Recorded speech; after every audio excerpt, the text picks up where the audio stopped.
नमस्कार साथियों, BPSC TRE 3.0 के लिए 2000 प्रश्नों की श्रृंखला में अगला वीडियो आपके सामने है। या जो आपके सामने प्रश्न पत्र है, परीक्षा 18 दिसंबर को हुई थी और यहाँ पे पहला प्रश्न हमारे सामने है, मद्रास महाजन सभा की स्थापना किस वर्ष हुई थी। तो यहाँ पे ऑप्शन है पहला 1879, 1881, 1883 और हमारा जो यहाँ पे आंसर हो जाएगा वो हो जाएगा उपयुक्त में से कोई नहीं। मद्रास महाजन सभा के बारे में जानते हैं और मद्रास महाजन सभा की स्थापना 1884 में हुई थी मद्रास में। और यहाँ इससे रिलेटेड जो 3 व्यक्तियों के नाम आपको याद रखने हैं। पहला है बी राघवाचारी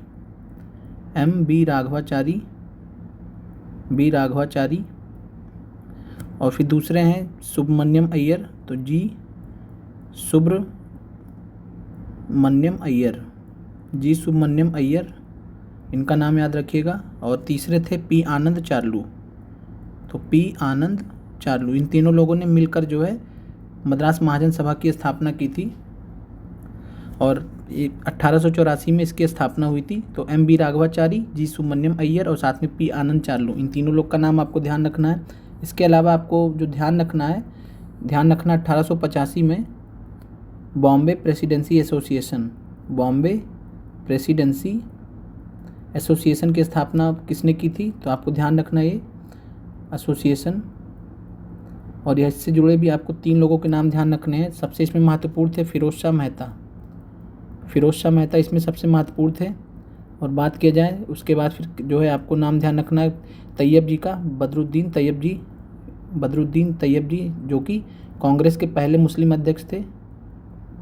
तो और इसके अलावा बात करें तो केटी तेलांग, इनके तीनों लोग का नाम आपको ध्यान रखना है। बॉम्बे प्रेसिडेंसी एसोसिएशन पूछ सकता है अगली बार, अभी तक नहीं पूछा। इसके अलावा आपको एक और ध्यान रखना 1870 में पूना सार्वजनिक सभा। 3 ये आपके प्रमुख हैं जो आपको याद रखने हैं। पूना सार्वजनिक सभा, कोई ना कोई परीक्षा में प्रश्न आता ही है और इसकी स्थापना हुई थी 1870 में। और इसमें सिर्फ एक व्यक्ति शामिल थे, वो थे महादेव गोविंद रनाडे। और महादेव गोविंद रनाडे के बारे में आप जानते ही हैं। इससे पहले हमने आपको बताया था कि ये जो है बाल गंगाधर तिलक और लाला लाजपत राय जी के ये गुरु थे। फिर अगले प्रश्न पे आते हैं, भारत में सेल्फ रेस्पेक्ट मूवमेंट किसने प्रारंभ किया। तो भारत में सेल्फ रेस्पेक्ट मूवमेंट, तो इसका जो सही जवाब हो जाएगा, इसका भी सही जवाब यहाँ पे उपयुक्त में से कोई नहीं है। और भारत में सेल्फ रेस्पेक्ट मूवमेंट, तो ध्यान रखिएगा सेल्फ रेस्पेक्ट मूवमेंट, आत्मसम्मान आंदोलन कह सकते हैं हिंदी में। तो और इसको जो है किसने स्टार्ट किया था, तो यहाँ पे है ईबी रामास्वामी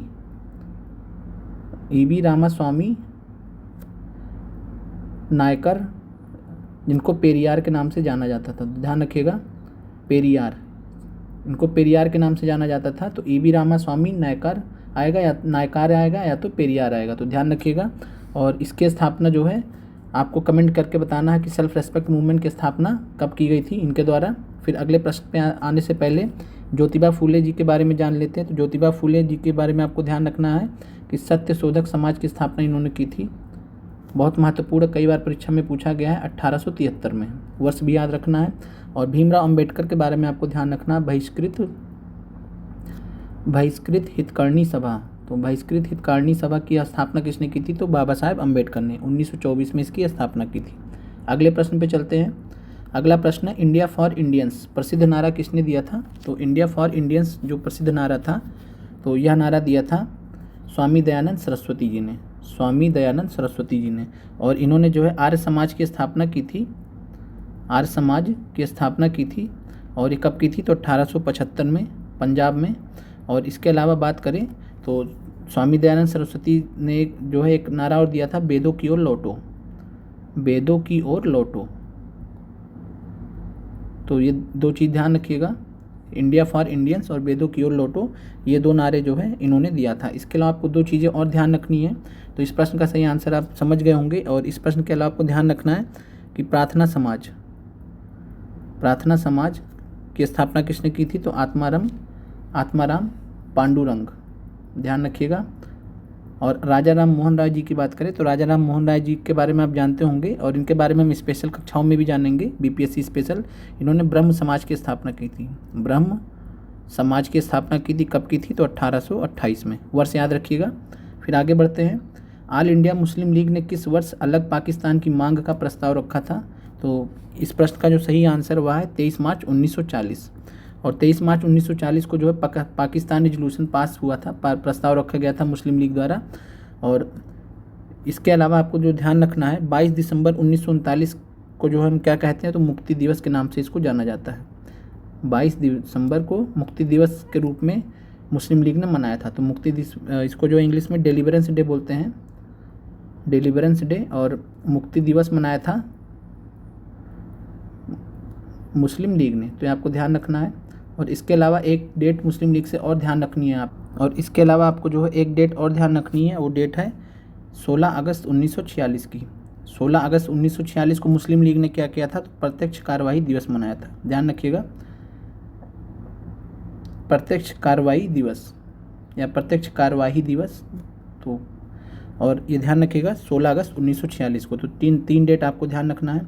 अब आगे बढ़ते हैं अगला प्रश्न पे। तो अगला प्रश्न है 20 जुलाई 1937 को बिहार में कांग्रेस के मंत्रिमंडल का गठन प्रीमियर के रूप में किसने किया था। तो 20 जुलाई 1937 को जो प्रीमियर का गठन किया गया था मंत्रिमंडल का, और यह जो है किया गया था श्री कृष्ण सिन्हा के द्वारा। तो ध्यान रखिएगा कि 20 जुलाई 1937 को बिहार में कांग्रेस मंत्रिमंडल का गठन प्रीमियर के रूप में किसने किया था, तो श्री कृष्ण सिन्हा ने। और श्री कृष्ण सिन्हा जो है बिहार के पहले मुख्यमंत्री भी थे। आज़ाद भारत होने के बाद जो है बिहार के पहले प्रथम मुख्यमंत्री भी थे। तो ये भी ध्यान रखना है। और बाकी अनुग्रह नारायण सिन्हा के बारे में हम स्पेशल कक्षाओं में देखेंगे, तो उसमें, और अब्दुल बारी वगैरह के बारे में भी हम वहाँ पे देखेंगे। फिर है बाबू कुंवर सिंह निम्नलिखित में से किस स्थान से संबंधित है। तो बाबू कुंवर सिंह आरा से संबंधित थे। इसके अलावा जो है इन्होंने पटना में भी जो है नेतृत्व प्रदान किया था। कई बार ये प्रश्न आ चुका, तो आंसर आपका उपयुक्त में से एक से अधिक। इसके अलावा बात की जाए तो आरा जगदीशपुर से तो संबंधित थे ही।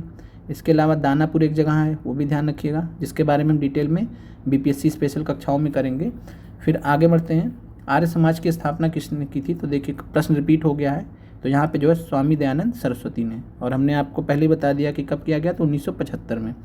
स्वामी विवेकानंद से रिलेटेड आपको क्या ध्यान रखना है, तो स्वामी विवेकानंद से रिलेटेड आपको ध्यान रखना रामकृष्ण मिशन।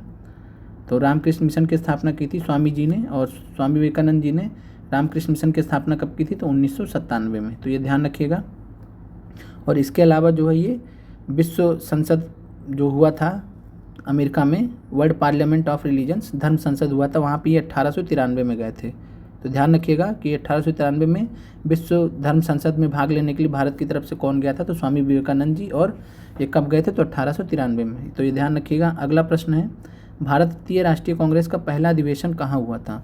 तो भारतीय राष्ट्रीय कांग्रेस का पहला अधिवेशन सभी जानते हैं बम्बई में हुआ था, और ये 28 से 30 दिसंबर के बीच में जो है इसको कराया गया था 1885 के दौरान। और इसके अलावा अगर बात करें तो अध्यक्ष कौन थे भारतीय राष्ट्रीय कांग्रेस के प्रथम अधिवेशन के, तो अध्यक्ष थे WC बनर्जी। तो WC बनर्जी का नाम आप जानते हैं, ये कांग्रेस के जो है प्रथम अधिवेशन के अध्यक्ष थे। इसके अलावा प्रथम अधिवेशन में महासचिव कौन थे, तो ये भी पूछा गया है। तो महासचिव ध्यान रखिएगा A.O. ह्यूम। तो A.O. Hume, Alexander Octave Hume, और A. ह्यूम जो है ये कौन थे, तो कांग्रेस के संस्थापक। जब कांग्रेस के संस्थापक की बात आएगी तो केवल एक शब्द, एक आंसर होगा A.O. ह्यूम। तो ये ध्यान रखना है, कांग्रेस के संस्थापक। और इसके अलावा आपको ध्यान रखना कि जो है भारतीय राष्ट्रीय कांग्रेस की स्थापना किस दिन हुई थी। तो जब भारतीय राष्ट्रीय कांग्रेस की स्थापना की बात करते हैं तो 28 दिसंबर 1885 ये दिन ध्यान रखिएगा। कई बार अभ्यर्थियों में कन्फ्यूजन हो जाता है। और स्थान क्या था जहाँ पे हुआ था, तो स्थान ध्यान रखिएगा गोकुलदास तेजपाल संस्कृत कॉलेज बॉम्बे में, यहीं पे हुआ था अधिवेशन, बॉम्बे में है ये, तो ध्यान रखिएगा। आगे बढ़ते हैं। फिर अगला प्रश्न है मेलघाट टाइगर रिजर्व का संबंध किससे है। तो मेलघाट टाइगर रिजर्व का जो संबंध है वो महाराष्ट्र से है, महाराष्ट्र में स्थित है। और इसके अलावा अगर हम उत्तराखंड की बात करें तो आपको यहाँ पे कुछ चीज़ें ध्यान रखनी है। Jim Corbett national park, Jim Corbett tiger reserve. तो जिम कॉर्बेट नेशनल पार्क के लिए मैं राष्ट्रीय उद्यान के लिए NP लिख दे रहा हूँ, तो जिम कॉर्बेट ही लिख दे रहा हूँ। और यहाँ पे ध्यान रखिएगा ये भारत का पहला नेशनल पार्क है, और इसकी स्थापना 1936 में हेली नेशनल पार्क के रूप में हुई थी। हेली राष्ट्रीय उद्यान हेली नेशनल पार्क के रूप में हुई थी। और ध्यान रखिएगा बहुत महत्वपूर्ण है प्रोजेक्ट टाइगर। तो प्रोजेक्ट टाइगर या बाघ, प्रोजेक्ट टाइगर जो है, प्रोजेक्ट टाइगर को सबसे पहले कहाँ से शुरू किया गया था, तो जिम कॉर्बेट में 1973 में शुरू किया गया था। तो ये ध्यान रखिएगा, बाघ प्रोजेक्ट या बाघ परियोजना जिम कॉर्बेट नेशनल पार्क से, राष्ट्रीय उद्यान से 1973 में शुरू की गई थी।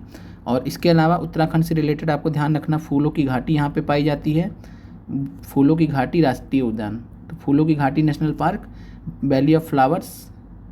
और इसके अलावा हम बात करें तो राजा जी नेशनल पार्क भी यहीं पे है, तो राजा जी नेशनल पार्क भी यहीं पे है। इसके अलावा गंगोत्री, ध्यान रखिएगा, जहाँ से गंगा जी निकलती हैं, तो गंगोत्री राष्ट्रीय उद्यान। और इसके अलावा नंदा देवी बायोस्फीयर रिजर्व भी यहीं पे स्थित है, तो ध्यान रखिएगा।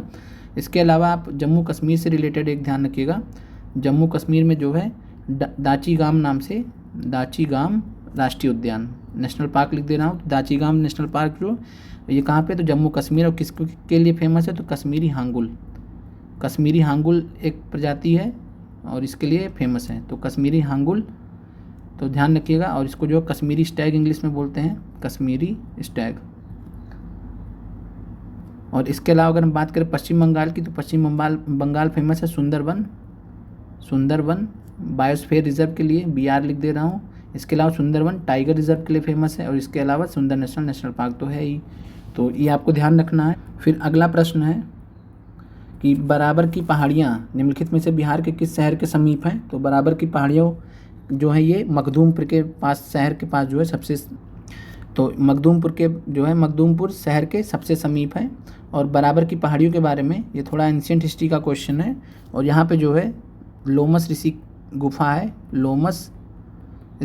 है, और साथ में जो है सुदामा गुफा है, तो ध्यान रखिएगा, सुदामा गुफा भी यहीं पे है जो फेमस है। और इसके अलावा जो इनका निर्माण किसने कराया था, तो अशोक ने कराया था, सम्राट अशोक ने कराया था। और उनके जो कह सकते हैं ग्रैंडसन थे, उन्होंने मिलकर कराया था, तो मेनली इन्होंने। और ये किन के लिए था, तो ध्यान रखिएगा, आजीविका संप्रदाय के लिए, आजीविका संप्रदाय के लिए। आगे बढ़ते हैं। अगला प्रश्न है, बिहार के निम्नलिखित जिलों को उत्तर से दक्षिण दिशा में व्यवस्थित करें। तो यहाँ पे आप देख पा रहे हैं कि काफ़ी टिपिकल BPSC का पेपर आया था, और अभी तक का जो भी हमने पेपर डिस्कस किए हैं, तो यह पेपर थोड़ा सा जो है टिपिकल है। और रीज़न था कि 18 दिसंबर को हुआ था, और इसलिए भी अलग था जो पेपर हुए थे। तो यहाँ पे जो है बिहार के निम्नलिखित जिलों को उत्तर से दक्षिण की दिशा में व्यवस्थित करने पे जो है सबसे पहले शिवहर आता है, फिर शिवहर के नीचे वैशाली के नीचे नालंदा, और नालंदा के नीचे नवादा। और आप नवादा तो जानते ही हैं कि नवादा दक्षिण में है, तो आप उत्तर और दक्षिण से भी देख सकते हैं कि किसका स्थान दक्षिण में है, तो उसी हिसाब से आप मैचिंग कर सकते हैं। फिर आपका आंसर जो हो जाएगा वो हो जाएगा B 1 2 3 4। फिर आगे बढ़ते हैं। त्रिवेणी नहर पश्चिमी चंपारण में किस स्थान में से पानी की आपूर्ति लेती है, तो जो त्रिवेणी कैनाल है ये पश्चिमी चंपारण में एक जगह है भैंसा लोटन, वहाँ से इसको पानी की आपूर्ति मिलती है, तो ध्यान रखिएगा भैंसा लोटन। बाकी हम डिटेल में जो है भूगोल BPSC की क्लास हम लेंगे 2 से 3 या हो सकता है 1 से 2, तो उसी में आपका कवर हो जाएगा। फिर अगला प्रश्न है, गंगा का मैदान किस प्रकार की मिट्टी से भरा है। तो सभी जानते हैं कि गंगा का मैदान जो है जलोढ़ मिट्टी से पूरा जो है वो कवर है, और जलोढ़ मिट्टी सबसे ज़्यादा जो पाई जाती है वो गंगा के मैदान में पाई जाती है। और जलोढ़ मिट्टी में अगर हम बात करें तो जो पुरानी जलोढ़ होती है उसको हम बोलते हैं बांगर, और जो नई जलोढ़ होती है उसको हम बोलते हैं खादर। तो और खादर जो है ये हर वर्ष निर्माण होता रहता है, और बांगर पुरानी होती है। और ये कंकड़ के लिए जानी जाती है, कंकड़ नोडुल्स के लिए जानी जाती है, और ये थोड़ा कह सकते हैं खादर की तुलना में मोटी होती है, और खादर जो बारीक होती है, बांगर की तुलना में खादर बारीक होती है, महीन होती है कह सकते हैं। और इसके अलावा बात करें, पूछे कि काली मिट्टी जो है मतलब कौन सा क्षेत्र काली मिट्टी से भरा पड़ा है, तो आपका आंसर हो जाएगा दक्कन ट्रैप या दक्कन पठार भी हो जाएगा, ट्रैप या पठार। और बात करें दक्कन और जो काली मिट्टी होती है किसके लिए फेमस होती है, तो कपास की खेती के लिए। तो कपासी मिट्टी भी बोलते हैं या काली कपासी मिट्टी भी बोलते हैं, तो कपास की खेती के लिए फेमस है। लाल मिट्टी की बात करें तो जो है दक्कन पठार के पूर्वी और दक्षिणी भागों में लाल मिट्टी पाई जाती है, आगे बढ़ते हैं। बिहार के सोमेश्वर श्रेणी की ऊंचाई क्या है, तो इस प्रश्न को पूछने का कारण यही था कि बिहार के भी मतलब जितने भी पर्वत श्रेणियाँ हैं उनमें सबसे ऊंची पर्वत श्रेणी है, जो सबसे ऊंची पर्वत श्रृंखला है वो है, सबसे ऊंची चोटी कौन सी है पर्वतों की, तो सोमेश्वर चोटी। तो ध्यान रखिएगा कि जो सोमेश्वर चोटी है ये सबसे ऊंची है, इसकी ऊंचाई है 875 मीटर। अगली बार हो सकता है आपसे ऊंचाई पूछ ले, तो ध्यान रखना आपको। और ये बिहार की सबसे ऊंची चोटी है। अगले प्रश्न पे आते हैं, बिहार में सर्वाधिक वर्षा कहाँ होती है? तो बिहार में सर्वाधिक वर्षा ध्यान रखना आपको किशनगढ़ में होती है। किशनगढ़ के अलावा अगर ऑप्शन नहीं रहेगा तो जो है पूर्णिया, ध्यान रखिएगा। अगर मान लीजिए किशनगढ़ नहीं है तो पूर्णिया आंसर हो जाएगा, किशनगढ़ के बाद पूर्णिया में, ठीक है। और इसके अलावा जो है ध्यान रखना कि बिहार को जो है किस जो है साउथ वेस्ट मानसून आपको ध्यान रखना है, दक्षिण पश्चिम मानसून से यहाँ पे वर्षा मिलती है, दक्षिण पश्चिम मानसून से वर्षा मिलती है। और किस ब्रांच से, किस शाखा से मिलती है? तो ये बंगाल की खाड़ी वाली शाखा से मिलती है। दो शाखाएं होती हैं दक्षिण पश्चिम मानसून की, एक अरब सागर की तरफ से आती है और एक जो है बंगाल की खाड़ी से। तो बंगाल की खाड़ी शाखा से दक्षिण पश्चिम मानसून के बिहार में वर्षा होती है। अगले प्रश्न पे आते हैं, चिनाब नदी अंततः सिंध नदी में कहाँ पर मिल जाती है? तो हमने इसको अध्ययन किया था भूगोल एनसीईआरटी में। तो वहाँ पे जो है आपको बताया गया था कि मिथानकोट नाम का एक जगह है जहाँ पे चिनाब नदी अंततः जो है सिंधु नदी में मिलती है। और ये बहुत जो है अच्छा प्रश्न है, तो इसको ध्यान रखिएगा आगे के लिए। आगे बढ़ते हैं। फिर अगला प्रश्न है, समग्र रक्षा स्टाफ, ध्यान रखिएगा, इंटीग्रेटेड डिफेंस स्टाफ, इसका मुख्यालय भारत में पूछ रहा है। तो ध्यान रखिएगा न्यू दिल्ली में है। और ये महत्वपूर्ण भी हो गया है चूँकि पूछा गया है, तो इसलिए फिर से पूछा जा सकता है। इसके अलावा जो आपको ध्यान रखना है, WWF का ध्यान रखना है। और WWF का जो है क्वेश्चन पूछा गया था, WEF का पूछा गया था। तो WWF का जो है ग्लांड स्विट्जरलैंड में है, ग्लांड स्विट्जरलैंड में है। और इसके अलावा अगर हम बात करें तो WEF का भी ध्यान रखना है, WEF का। और WEF का भी स्विट्जरलैंड में है लेकिन स्थान अलग है, तो कोलेजनी। तो ध्यान रखिएगा, कोलेजनी नामक एक जगह है स्विट्जरलैंड में ही, और WEF का भी वहाँ पे है। इसके अलावा बात करें UNDP का, यूनाइटेड नेशंस डेवलपमेंट प्रोग्राम, तो संयुक्त राष्ट्र विकास कार्यक्रम, इसका जो है न्यूयॉर्क में है, याद रखिएगा। और इसके अलावा एक बहुत फेमस है यूनाइटेड नेशंस इन्वायरमेंट प्रोग्राम, संयुक्त राष्ट्र पर्यावरण जो है कार्यक्रम, तो इसका है यूनेप। और यूनेप का है नैरोबी केन्या में, नैरोबी केन्या में। और ये अफ्रीका महाद्वीप में पड़ता है, तो नैरोबी केन्या, ये ध्यान रखिएगा यूनेप का। फिर आगे बढ़ते हैं, अंतर्राष्ट्रीय न्यायालय ICJ कहाँ पे स्थित है? तो अंतर्राष्ट्रीय न्यायालय जो है ये हेग में स्थित है। और हेग जो कहाँ पे पड़ता है? तो नीदरलैंड्स में। तो ध्यान रखिएगा नीदरलैंड्स में। और अगली बार नीदरलैंड्स भी दे सकता है क्योंकि कंट्री भी दे के पूछा गया है। तो अंतर्राष्ट्रीय न्यायालय ICJ आप ध्यान रखिएगा। और इसके अलावा अगर हम बात करें, बिहार का कौन सा नगर जिला रेशम वस्त्र उत्पादन के लिए प्रसिद्ध है? तो आप सभी लोग जानते हैं कि भागलपुर जो है जिला रेशम, ये जो है रेशम वस्त्र उत्पादन के लिए प्रसिद्ध है। और भागलपुर को जो है सिल्क सिटी ऑफ बिहार भी कहते हैं, बिहार का सिल्क सिटी भी कहते हैं, रेशम शहर कह लीजिए, तो सिल्क सिटी ऑफ बिहार भी कहते हैं। और यहाँ पे सबसे ज़्यादा जो है वस्त्र उत्पादन भी होता है। तो आगे बढ़ते हैं, विश्व पृथ्वी दिवस हर वर्ष कब मनाया जाता है? तो बहुत ही आसान प्रश्न था। तो विश्व पृथ्वी दिवस हम कब मनाते हैं? तो 22 अप्रैल को। इससे पहले एक महीने पहले 22 मार्च को हम क्या मनाते हैं? तो जल दिवस मनाते हैं। और अगर इस जो है पृथ्वी दिवस के एक महीने बाद 22 मई को हम क्या मनाते हैं? तो जैव विविधता दिवस, बहुत महत्वपूर्ण है, जैव विविधता दिवस, जैव विविधता दिवस। और इसके अलावा अगर हम बात करें, थोड़ा कुछ पीछे और जाएंगे हम, तो हमको आएगा डेट 2 फरवरी, ध्यान रखिएगा 2 फरवरी। और 2 फरवरी को हम आर्द्र भूमि दिवस मनाते हैं, बहुत महत्वपूर्ण आपके लिए, आर्द्र भूमि दिवस, आर्द्र भूमि दिवस। और इसके अलावा आपको ध्यान रखना है 29 जुलाई का, और 29 जुलाई को हम क्या मनाते हैं? तो टाइगर दिवस, बाघ दिवस मनाते हैं, ये ध्यान रखिएगा, टाइगर डे मनाते हैं। और इसके अलावा जो है आपको से एक प्रश्न पूछा गया था TRE में, तो ध्यान रखिएगा world Braille day, world Braille day, Braille जो ब्रेल लिपि का जिन्होंने आविष्कार किया था, तो वर्ल्ड ब्रेल डे, तो ये मनाया जाता है 4 जनवरी को। ये क्वेश्चन पूछा गया था TRE में, तो इसलिए मैंने यहाँ पे रख दिया है, तो हो सकता है अगली बार फिर से रिपीट हो जाए। और इसके अलावा जो आपको ध्यान रखना 23 अगस्त, 23 अगस्त सब लोग जानते हैं, हमने कई बार चर्चा किया है। 23 अगस्त क्यों फेमस है? क्योंकि 23 अगस्त को जो है चंद्रयान जो है चंद्रमा के दक्षिणी ध्रुव पर पहुंचा था। इस उपलक्ष्य में जो है भारत सरकार ने 23 अगस्त को स्पेस डे के नाम से मनाने का फैसला किया है। तो स्पेस डे अंतरिक्ष दिवस, अंतरिक्ष दिवस के रूप में हम मनाएंगे इसको, तो ये ध्यान रखिएगा, हो सकता है पूछ लिए आपसे।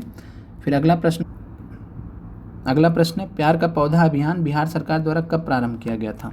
तो इस प्रश्न को आप ध्यान रखिएगा चूँकि स्पेशल में आता है। तो 14 फरवरी 2020 को प्यार का पौधा अभियान बिहार सरकार द्वारा शुरू किया गया था, तो ध्यान रखिएगा। और इसके अलावा अगर हम बात करें तो बिहार के किस ज़िले की साक्षरता दर सबसे कम है, तो बिहार के जो है आप ध्यान रखिएगा पूर्णिया ज़िले की जो साक्षरता दर है सबसे कम है। और डिटेल में हम जो पहली कक्षा में ही इसके बारे में पढ़ेंगे जब बीपीएससी स्पेशल मंडे से स्टार्ट होगा आपका। और सर्वाधिक ध्यान रखिएगा कि जो है बिहार में सर्वाधिक साक्षरता दर किस ज़िले की है, तो रोहतास। बाकी हम डिटेल में कक्षाओं में देखेंगे। फिर आगे बढ़ते हैं। नीरज चोपड़ा ने टोक्यो ओलंपिक में भाला फेंक कितनी दूरी तय की थी, तो ये आंसर इसका 87.58 है। आगे बढ़ते हैं। निम्नलिखित में से कौन भारत कपास परिषद के अध्यक्ष हैं, तो भारत कपास परिषद के अध्यक्ष, इस प्रकार के प्रश्नों को भी आपको करंट अफेयर्स में रखा जाएगा, तो सुरेश अमृतलाल कोटक, ये ध्यान रखिएगा। फिर आते हैं प्रश्न पे, और यहाँ पे एक प्रश्न देख रहे हैं जो हम आपने इससे पहले भी अगर हमारा वीडियो देखा होगा तो हमने किसी वीडियो में इस प्रश्न के बारे में चर्चा किया था और आपसे कहा था कि यह प्रश्न रिपीट हो सकता है। देखिए रिपीट भी हुआ।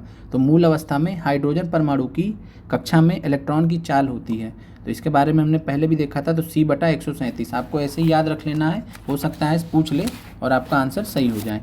तो C/137 होता है, तो ध्यान रखिएगा मूल अवस्था में हाइड्रोजन परमाणु की कक्षा में एक इलेक्ट्रॉन की चाल। फिर अगले प्रश्न पे आते हैं। जलीय विलयन जिसका pH 0 है होगा, तो जलीय विलयन जिसका pH 0 होता है हम उसको क्या बोलते हैं, तो अम्लीय बोलते हैं। आइए समझ लेते हैं सिंपल में। तो ध्यान रखिएगा 0 से लेकर 7 से कम, ठीक है, 0 से लेकर 7 से कम यानी 7 के बीच में, तो ये आपका अम्लीय होता है। और 7 जो है होता है वो उदासीन होता है, न्यूट्रल जिसको बोलते हैं, जैसे जल होता है। और अगर हम बात करें जो है 7 से लेकर 14 के बीच में, तो ध्यान रखिएगा 7 से लेकर 14 के बीच में, तो जो है ये आपका क्षारीय होता है, यहाँ पे लिखा भी है क्षारीय होता है।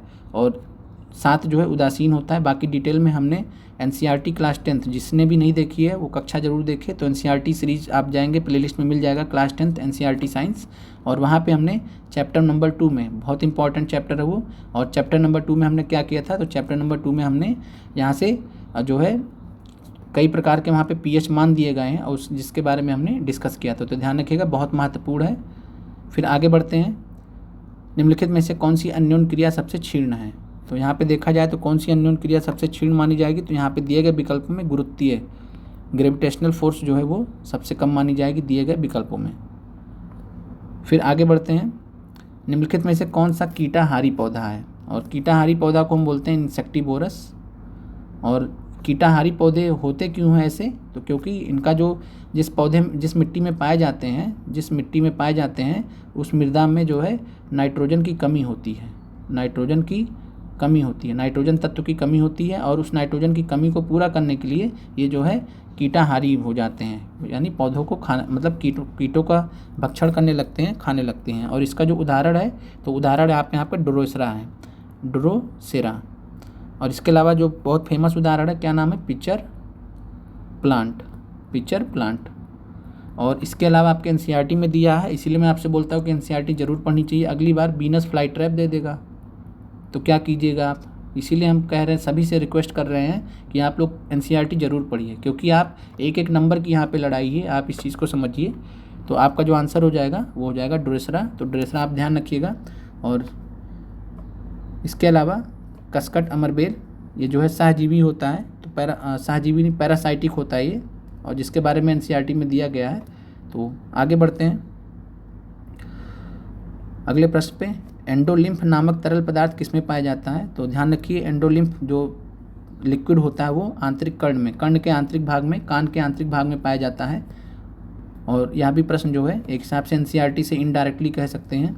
फिर किस तापमान पर लौह चुंबकीय पदार्थ अनुचुंबकीय बन जाता है, तो पूछा है कि कौन जो है किस तापमान पे फेरोमैग्नेटिक मटेरियल जो है वो पैरामैग्नेटिक बन जाता है, पैरामैग्नेटिक। और इसको हम बोलते हैं क्यूरी टेम्परेचर।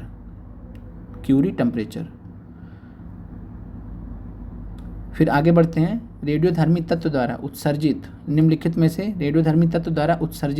में से कौन सा एक धनात्मक रूप से आवेशित कण है, तो इसका आप जो सही आंसर है वो हो जाएगा अल्फा कण या अल्फा किरण। और ये प्लस चार्ज होता है, धनात्मक चार्ज होता है। और अगर इसके अलावा हम बात करें बीटा कण की, तो ध्यान लीजिएगा अगली बार पूछ लेगा ऋणात्मक चार्ज, तो बीटा जो है क्या होता है, ऋणात्मक चार्ज होता है, ऋणात्मक आवेश होता है, तो ये आप ध्यान रखिएगा। अगले प्रश्न पे चलते हैं। स्टोमेटा, देखिए एनसीईआरटी का बहुत ही प्यारा सा प्रश्न आपके सामने है। अगर जिसने भी एनसीईआरटी अभी तक पढ़ ली होगी तो उसका ये प्रश्न आराम से सही हो जाएगा। प्रश्न क्लास 7th 8 एनसीईआरटी में भी यह दिया हुआ है और 9th 10th में भी दिया हुआ है। तो प्रश्न है कि स्टोमेटा पत्तियों की सतह पर छोटे छोटे छिद्र होते हैं जिनके द्वारा पौधे ग्रहण करते हैं। तो स्टोमेटा पत्तियों की सतह पर जो छोटे छोटे छिद्र होते हैं उनके द्वारा पौधे ग्रहण करते हैं कार्बन डाइऑक्साइड को। तो कार्बन डाइऑक्साइड का जो इंटेक करते हैं वो स्टोमेटा पर जो छोटे छोटे छिद्र होते हैं उनके द्वारा पौधे करते हैं। तो आज का जो प्रश्न है वो यहाँ पे समाप्त होता है। और इसके अलावा जो है आपको अभी कुछ और प्रश्न कराए जाएंगे। 18 इसी डेट में 18 दिसंबर में एक और पेपर हुआ था 6 to 8 के लिए। तो 6 से 8 वाला जो इंग्लिश का पेपर था उसके जो आपके जीएस के पेपर हैं वो कराए जाएंगे। अब इसके बाद ध्यान रखिएगा, अभी श्रृंखला ख़त्म नहीं हुई है, चलती रहेगी अनवरत आपके लिए और प्रश्न आते रहेंगे, ढूंढ के लाते जाएंगे आपके इस चैनल पे। और इसके अलावा अगर हम बात करें आपसे तो आपका जो TRE 1 में पेपर हुआ था तो TRE 1 में भी जो आपके जो शायद 9th 10th के पेपर हुए थे और 11th 12th के, मुझे उतना ध्यान नहीं है, तो 9th 10th और 11th 12th के जो पेपर हुए थे उसके जो जीएस पार्ट सेकंड के क्वेश्चंस हैं वो भी आपको कराए जाएंगे। और साथ में जिस प्रकार के प्रश्न पूछे जा रहे हैं हम सबसे मैक्सिमम लिमिट तक जाएंगे और वहाँ के हिसाब से आपकी तैयारी इधर आने वाले दिनों में कराएंगे। तो मिलते हैं अगले वीडियो में। आप लोग चैनल को ज़्यादा से ज़्यादा शेयर और सब्सक्राइब कीजिए। जय हिंद साथियों।